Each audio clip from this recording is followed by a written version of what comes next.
सुप्रभातम, नमस्ते बच्चों।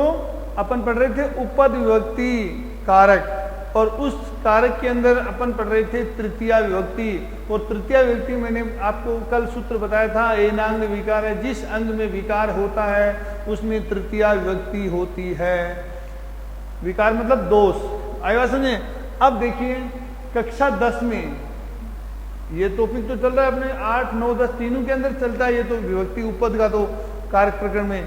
परंतु कक्षा 10 में एक वाच्य परिवर्तन संबंधित प्रश्न आता है, कर्तृवाच्य, कर्मवाच्य और भाववाच्य।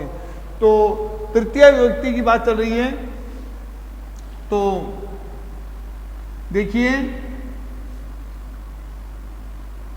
कर्मवाच्य, वाच्य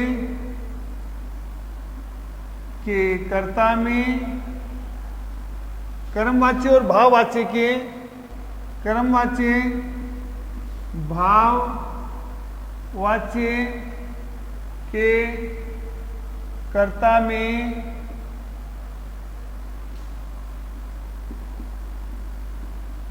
तृतीया विभक्ति होती है। कर्मवाच्य व भाववाच्य, कर्मवाच्य और भाववाच्य के, आप और लगा लीजिए यहां पर, कर्मवाच्य और भाववाच्य के कर्ता में तृतीया विभक्ति होती है। देखिए उदाहरण, मया लेख है लिखिते, ये आपका है कर्मवाच्य। कौन सा वाच्य? कर्मवाच्य। ये आपका है कर्ता, ये है आपका कर्म और ये है आपकी क्रिया, ये आपकी क्रिया। तो समझ में आया क्या कि कर्ता में कौन सी विभक्ति हो गई? तृतीया विभक्ति। कर्मवाच्य के कर्ता में कौन सी हो गई? तृतीया विभक्ति। अब देखिए नंबर 2,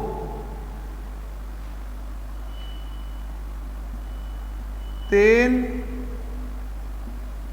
हस्यते। अब देखिए भाववाच्य का वाक्य है ये क्या हो गया? भाववाच्य।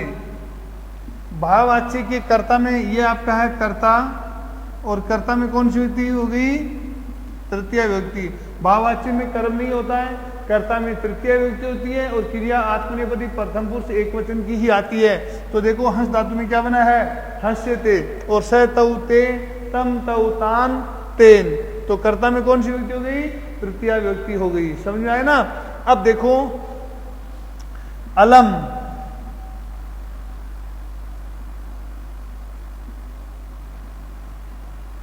इसके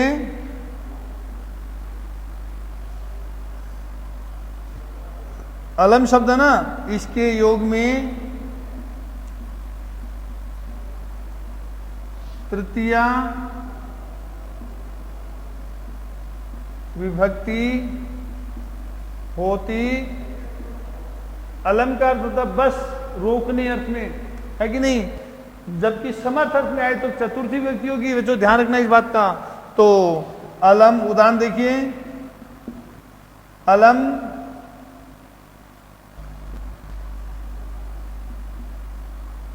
अलम हंसितेन, क्या हंसितेन? मत हंसो। अलम का अर्थ क्या होता है? मत। ठीक है। अलम अलम विवादेन, अलम विवादेन, अलम अलम विवादेन। दिखाई दे रहा ना कि विवादे मते करो। समझ में आ रहा ना इस प्रकार से कि अलम विवादेन, अलम हंसितेन। इस प्रकार से यहां पर इन दोनों के अंदर ही अलम के कारण से कौन सी विभक्ति हुई है? तृतीया विभक्ति हुई है। अब देखिए एक शब्द है विना। विना के योग में द्वितीय, तृतीय और पंचमी विभक्ति होती है। समझ में आ गया ना।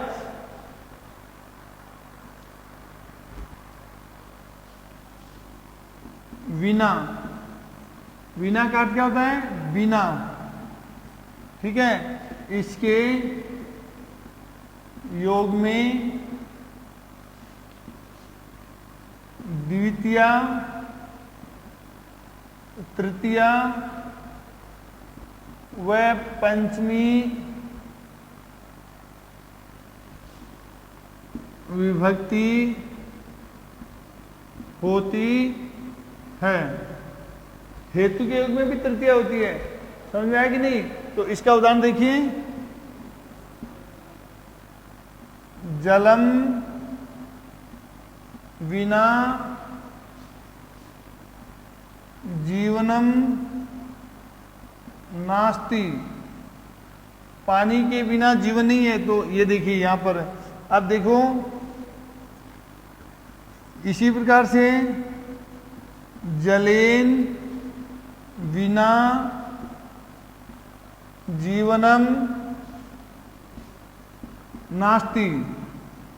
ठीक है, और देखिए उदाहरण इसका, जलात विना जीवनम नास्ति। समझ गए? तो यहां पर पंचमी है, यहां पर तृतीया है और यहां पर द्वितीया है। तो बिना के योग में द्वितीया, तृतीया, पंचमी होगी ना, इस प्रकार से। अब देखिए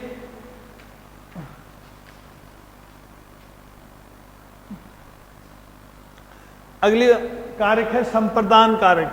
कौन सा कारक? संप्रदान कारक।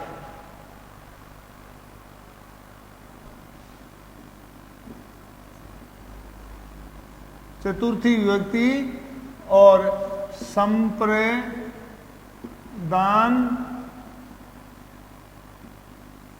कारकम। अब संप्रदान किसे कहते हैं? संप्रदान किसे कहते हैं? कर्मणा यम अभिप्रेति सह संप्रदानम। देखिए इस संप्रदान कारक की परिभाषा है कि कर्मणा यम अभिप्रेति सह संप्रदानम। ये पाणिनि का सूत्र है। वह ये कहता है कर्मणा यानी कर्मन शब्द के अंदर तृतीय बनता है, कर्म के द्वारा, यम यानी जिसको, ये यम, अभिप्रेति यानी प्रसन्न किया जाता है, सह यानी वह, संप्रदानम यानी संप्रदान कहलाता है, यानी उसे संप्रदान कारक कहते हैं। अब एक सूत्र है संप्रदाने चतुर्थी, वो ये कहता है कि मैं संप्रदान में चतुर्थी विभक्ति कर देता हूं। इस प्रकार से देखिए आगे, जब दान आदि कार्य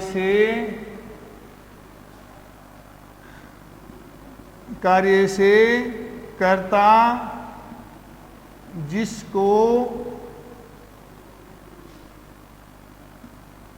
प्रसन्न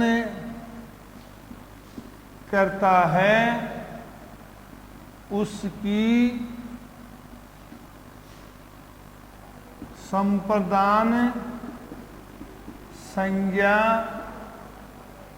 होती है तथा उसकी संप्रदान संज्ञा होती है तथा संप्रदाने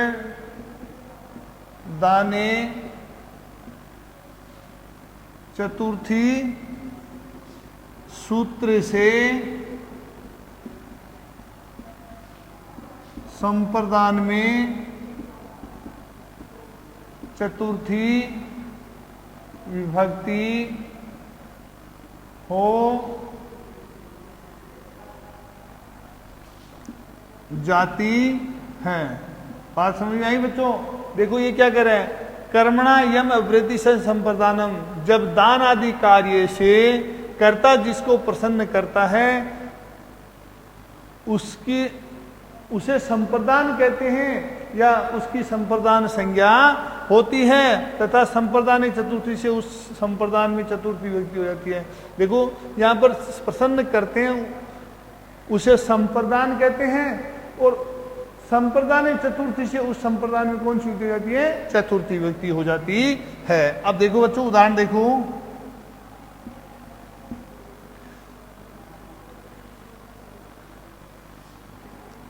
नृप है ब्राह्मणाय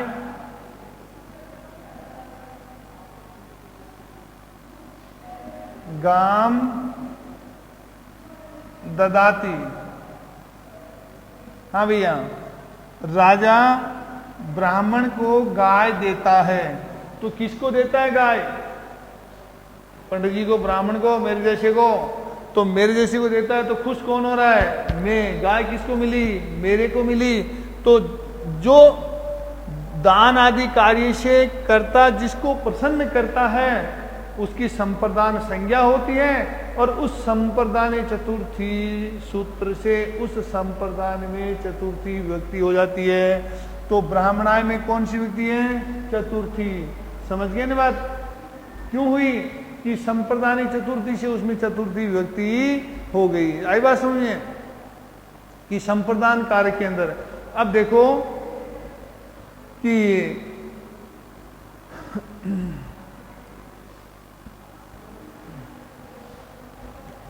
इसी प्रकार से एक उदाहरण है, धनिक है निर्धनाय धनम यच्छति। समझ गए ना बात है?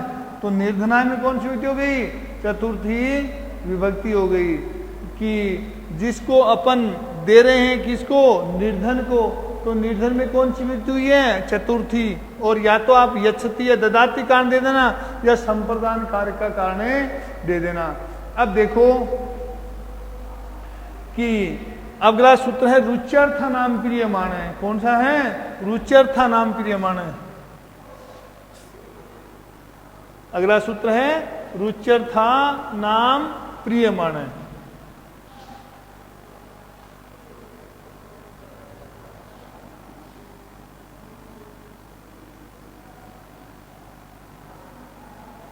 रुच्यर्था नाम प्रिय मन। रुचि जानते हो? अरे मुझे समोसे अच्छे लगते हैं, है कि नहीं? गणेश को लड्डू अच्छे लगते हैं। तो जिसको जो चीज रुचिकर होती है, बच्चों आपको कचौरी, पुचके, चाट अच्छे लगते हैं। तो जिसको जो चीज अच्छी लगती है उसको कहते हैं रुचि। जिस लाइक इट वेरी मच, है ना? जिस चीज को अपन सबसे ज्यादा पसंद करते हैं, सो मच, तो उसी को क्या कहते हैं? रुचि कहते हैं, है कि नहीं? अलग अलग रुचियां होती हैं हर मनुष्य की। तो इसी प्रकार से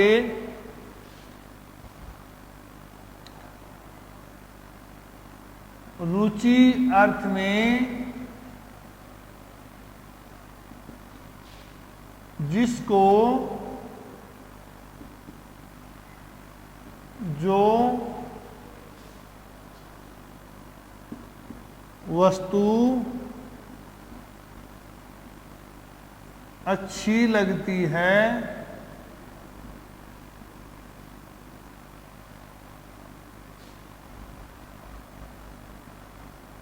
जिसको लगती है, जिसको लगती है उसमें चतुर्थी विभक्ति, कौन सी विभक्ति? चतुर्थी विभक्ति होती है। कौन सी विभक्ति होती है? रुचि अर्थ में जिसको जो वस्तु अच्छी लगती है, जिसको लगती है उसमें चतुर्थी विभक्ति होती है। अब देखिए बात कि जैसे उदाहरण है इसके,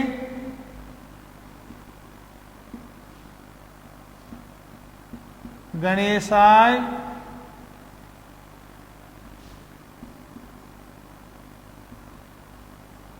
मोदकम रोचते। यहां गणेशाय कौन सी व्यक्ति है? चतुर्थी। क्यों? गणेश को लड्डू अच्छा लगता है ना। अब मैंने लिख दिया मह्यम दुग्धम स्वदत्ते, मुझे दूध स्वादिष्ट लगता है। तो मह्यम शब्द है ना, अस्मद शब्द के अंदर चतुर्थी के अंदर बनता है मह्यम, मुझे दूध अच्छा लगता है। इसी प्रकार से देखिए कि बालकाय बालकेभ्ये क्रीडनम रोचते, बालकों को खेलना अच्छा लगता है ना। क्रीडनम यानी खेलना, तो बाल के भी यानी बच्चों को खेलना अच्छा लगता है। आगे बात समझिए। अब इसी प्रकार से देखो कि हर चीज की किसी को कुछ अच्छा लगता है, किसी को कुछ अच्छा लगता है। इस कारण से और भी आप वाक्य बना सकते हो।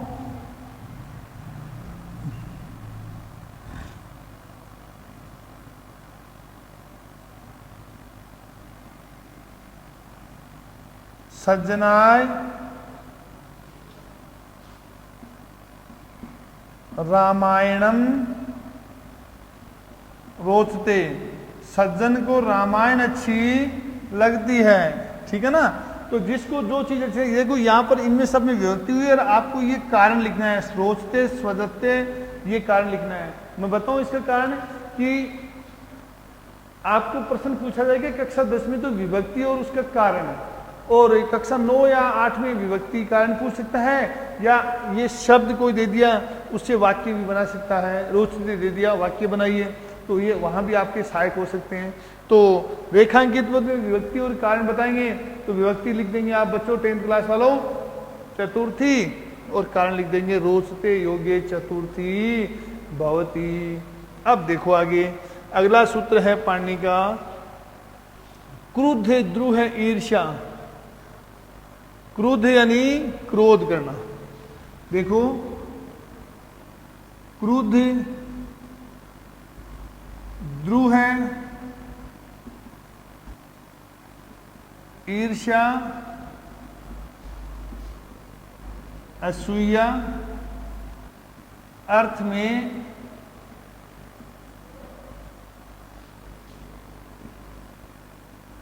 जिस पर क्रोध आदि, जिस पर क्रोध आदि किया जाता है। जा रहे होंगे? Okay okay okay sir. किया जाता है,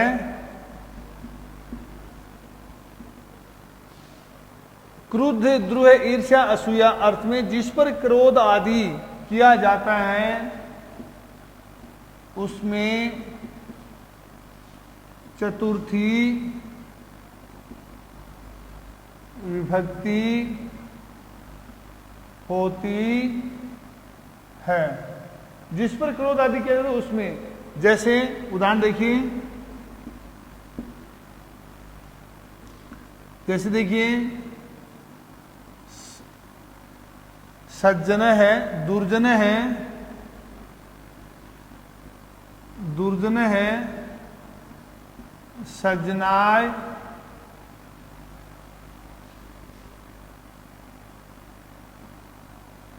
ईर्ष्यति।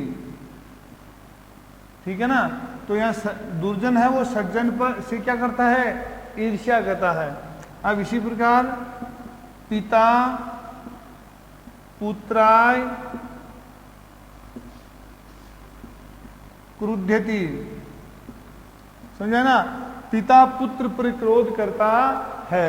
इसी प्रकार से आगे देखिए, दुष्ट है,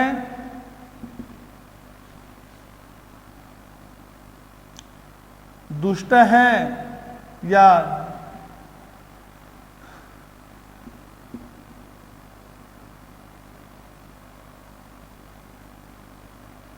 दुष्ट है सज्जनाय असूयति,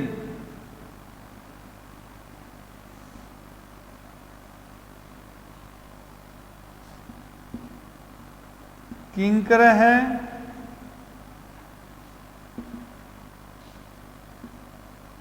नृपाय, नृपाय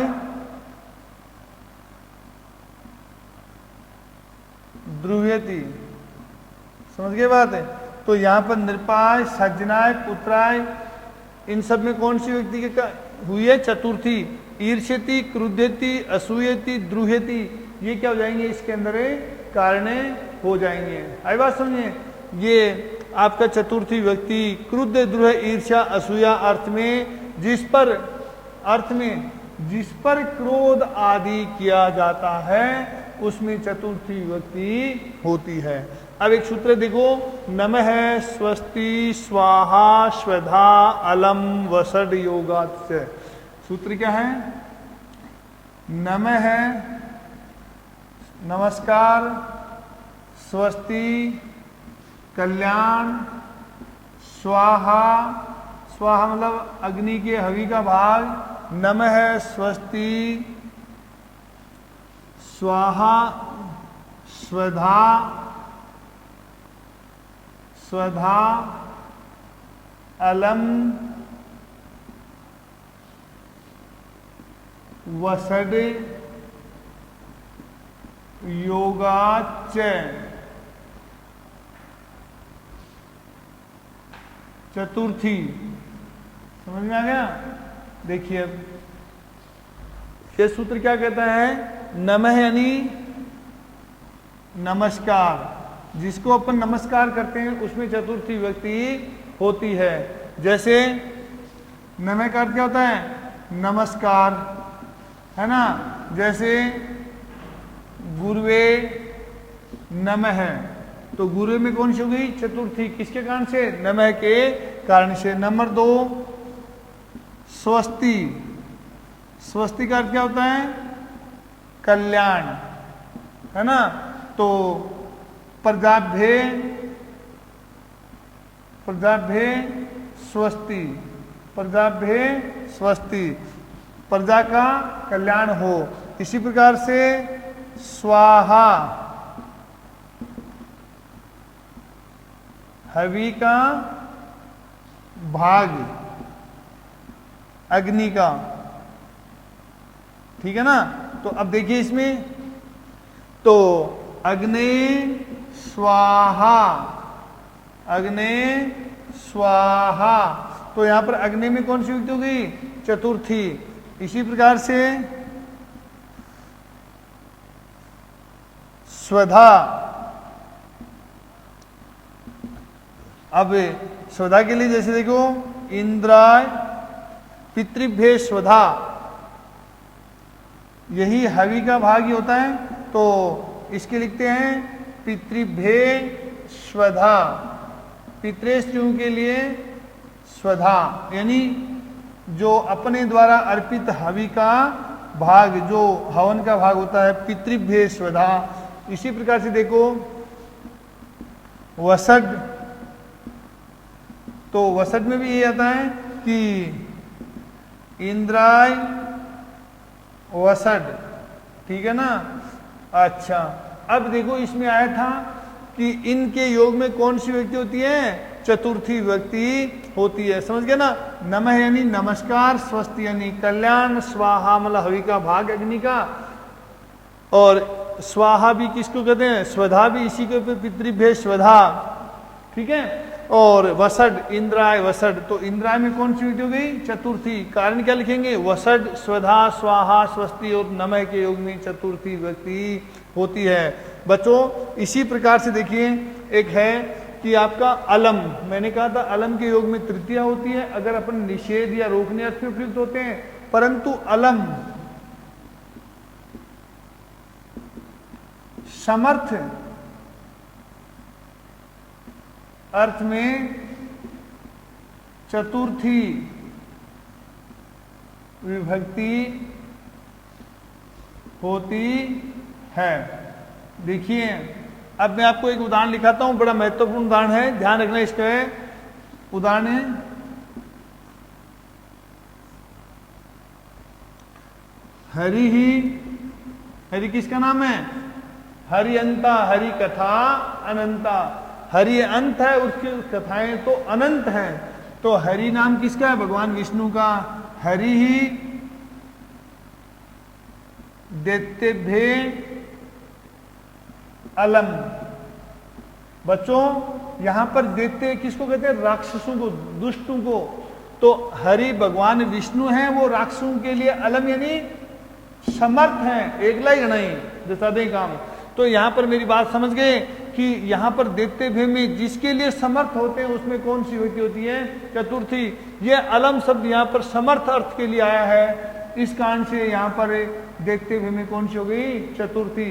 ये बड़ा महत्वपूर्ण उदाहरण है कि अलम के योग में तृतीया भी होती है और अलम के योग में चतुर्थी विभक्ति भी होती है। समझ में आया कि नहीं? अब देखो आगे, इसी प्रकार से चतुर्थी विभक्ति के अंदर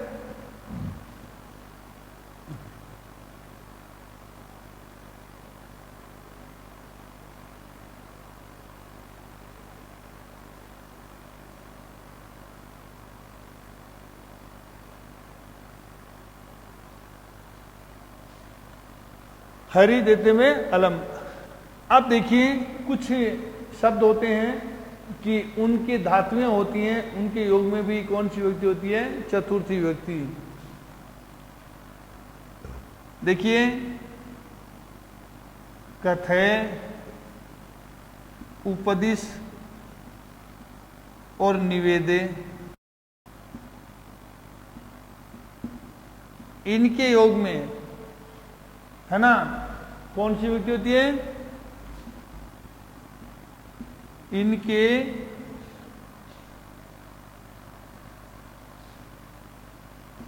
योग में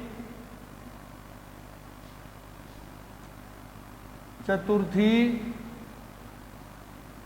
विभक्ति होती है। समझिए बात? कथय, निवेदे, उपदिश। देखो बच्चों, ये जो उपदिश है ना, ये इसका उदाहरण है वो 2019 के अंदर पेपर में अशुद्धि संशोधन के अंदर आया था, कक्षा 10 के अंदर, है ना। तो कहना था वो शिष्याय। उदाहरण क्या था? इसके उदाहरण देखो, मैं आपको बताता हूं। कथयति,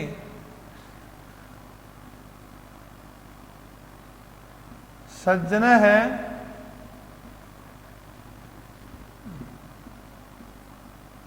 सेवकाय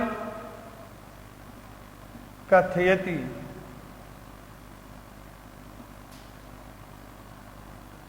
ठीक है, तो यहां पर जिसकी सेवकाय हो गया। दूसरा है कि शिष्य है अध्यापक है, अध्यापक है शिष्याय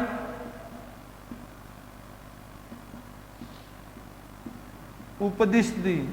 बच्चों देखिए यहां पर शिष्याय, अशुद्धि संशोधन में शिष्यम दिया हुआ था और 2019 के अंदर कई विद्यार्थियों को गलत हो गया, जबकि शिष्याय कहना था अध्यापक शिष्य को उपदेश देता है, शिष्याय होता न कि शिष्यम।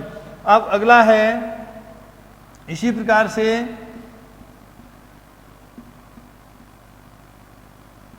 सज्जन है दुष्टाय निवेद्यति, दुष्टाय निवेदयति। तो यहां पर दुष्टाय में कौन सी हो गई? चतुर्थी विभक्ति हो गई। बच्चों समझ में आया? यह आपकी चतुर्थी विभक्ति है। अब अपन कल पढ़ेंगे पंचमी विभक्ति अपादाने कारक। धन्यवाद।